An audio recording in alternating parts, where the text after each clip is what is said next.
या का नाबदा हुआ या का नस्ताइन। मेरे पाकिस्तानियों, आजकल एक पूरी मीडिया के अंदर चला हुआ है कि जी शाह महमूद कुरैशी मुझे मिलने आए और वो कोई प्रपोजल लेके आए हैं -1 की, कि इमरान खान अलहदा हो जाए थोड़ी देर के लिए और पार्टी आगे बढ़ जाए।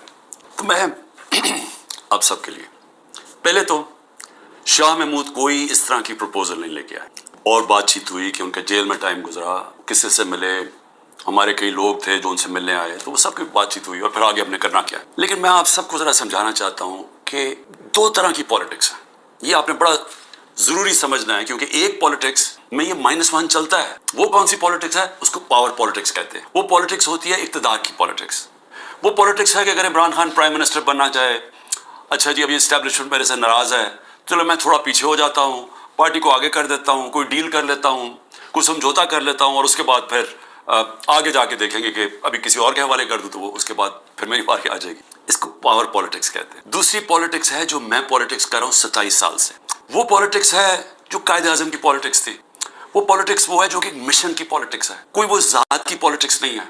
वो पॉलिटिक्स बड़े मकसद की है, वो अपनी ज़ात से हट के है, मकसद बड़ा था। तो हम तो उनसे इंस्पायर हुए हूँ। मैं तो ना पॉलिटिक्स में आता ही ना कभी। तो मैंने जो इंसाफ की तहरीक शुरू की थी, हम उनकी सुन्नत से इंस्पायर हुए थे कि जो वो इनकलाब लेके आए थे। मेरे अपने लोगों को, मैं अपनी टीम को बताता हूँ कि अब आपको पता चला जो हमारे पर जब जुल्म हुआ कि कैसे पाकिस्तान का कमज़ोर तबका, मजदूर, हारी, किसान, जो कमज़ोर तबका है, गरीब, ठाबड़ी वाला, छोटे दुकानदार, छोटे सनतकार, ये हर वक्त उनको इसका जुल्म का सामना करना पड़ता है। जब वो ताकतवर के सामने आते हैं, उनके पास कोई उनकी हिफाजत करने के लिए नहीं, उनके तहफ़्फ़ुज़ करने के लिए नहीं, उनके फंडामेंटल राइट्स को कोई किसी किस्म का तहफ़्फ़ुज़ नहीं। और इसलिए थाना कचहरी पटवारी की पॉलिटिक्स है, क्योंकि जो उनका राइट है थाना कचहरी पटवारी, वही उनको उधर जुल्म होता है, उनके ऊपर, उनकी ज़मीनों पर कब्जा होता है। कब्जा ग्रुप है यहाँ, क्योंकि इंसाफ नहीं है। तो ये मेरी सारी मूवमेंट शुरू हुई थी तब 27 साल पहले। ये मेरी मूवमेंट तब तक रहेगी जब तक मैं जिंदा हूँ, जब तक हम इस मुल्क में हकीकी आज़ादी, इंसाफ लेके हकीकी आज़ादी नहीं लेके आते। अब ये जब मुझे ये कहती हैं चीज़ें कि जी वो -1 कैसे होगा? जो आदमी एक तहरीक पे 27 साल से लगा हुआ है, एक मुल्क के अंदर एक जदोजहद कर रहा है, तो वो क्या वो डील्स करेगा क्या? उसको क्या चीज़ उसको खरीदेगी? बताए मेरे ज़मीर की क्या कीमत है? क्या प्राइम मिनिस्टरशिप कीमत है कि अगर आप ये कर दे तो आपको प्राइम मिनिस्टर बन? मैं तो प्राइम मिनिस्टर बन चुका हूँ, और मैंने जब प्राइम मिनिस्टर बना, मैंने एक बात कही कि अगर फिर वो मुझे 2018 का मौका मिलता, मैं सीधी इलेक्शन फिर से करवाता, क्योंकि जो मैं इंसाफ लाना चाहता हूँ और ताकतवर को कानून के नीचे लाना चाहता हूँ, वो आ ही तब सकता है जब आपके पास ताकत हो। तो जब एक कमज़ोर एक कोलिशन गवर्नमेंट, वो कैसे, उसमें कैसे ताकत होगी कि इस मुल्क में इंसाफ कायम करे?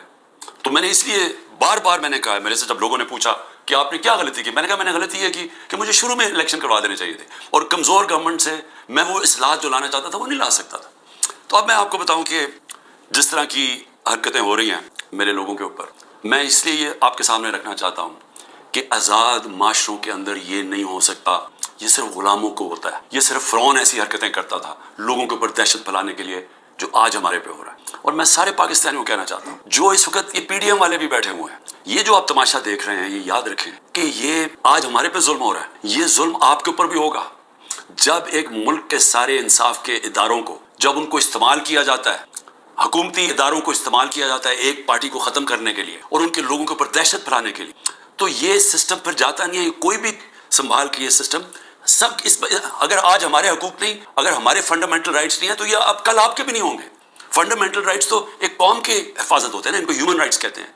ये ह्यूमन राइट्स सारे मुल्क के होते हैं। ये नहीं होता कि एक तबके के आप ह्यूमन राइट्स ले लें और वो तबका क्या है, मुल्क की सबसे बड़ी जमात जिसका सबसे बड़ा वोट बैंक है, अगर आप उसके ह्यूमन राइट्स आज वायलेट कर रहे हैं, तो इसका मतलब ह्यूमन राइट्स नहीं है, क्योंकि ह्यूमन राइट्स को तो एक मुल्क की अदलिया उसकी हिफाजत करती है।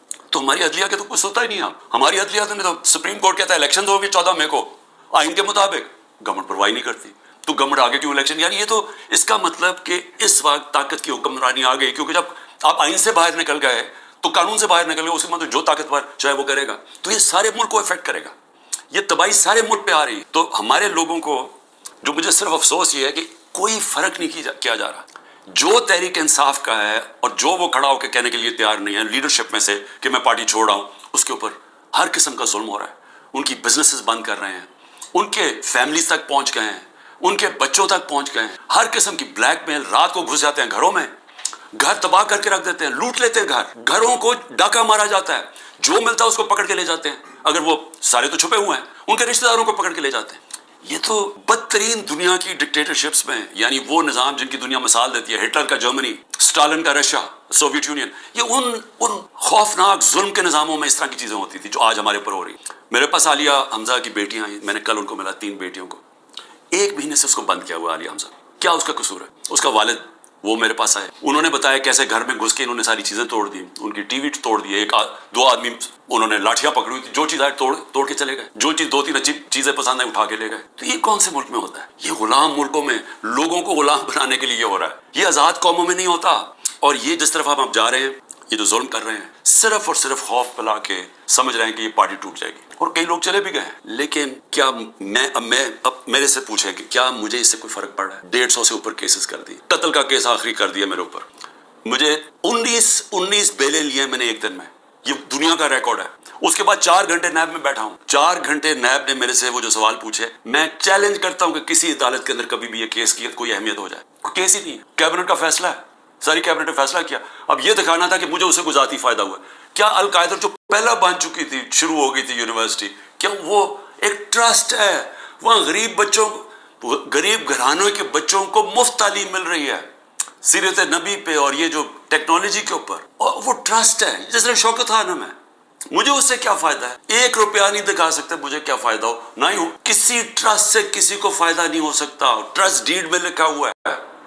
तो वो केसेस भी हैं, कत्ल का केस भी है, हर रोज कोई नए केस आ जाता है, अदालतों के मैं चक्कर मार रहा हूँ, लेकिन मुझे इससे कोई फर्क नहीं पड़ता। मैं हर अदालत में जाता हूँ, हर केस में जाता हूँ, ये बताने के लिए कि मैं कानून से ऊपर नहीं हूँ, जबकि मेरे ऊपर ये जान के किया जा रहा है, ये मुझे खौफ दिलाने के लिए किया जा रहा है।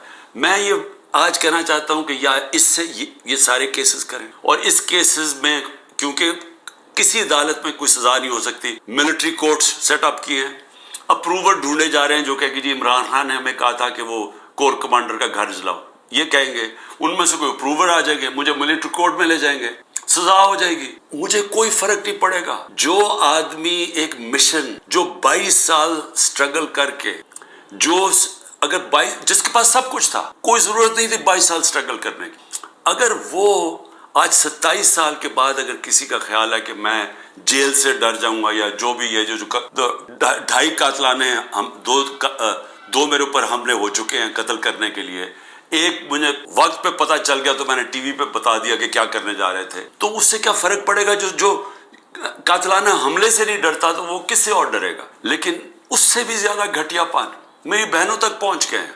मेरी बीवी के ऊपर केस, ट्रस्टी हो के उसका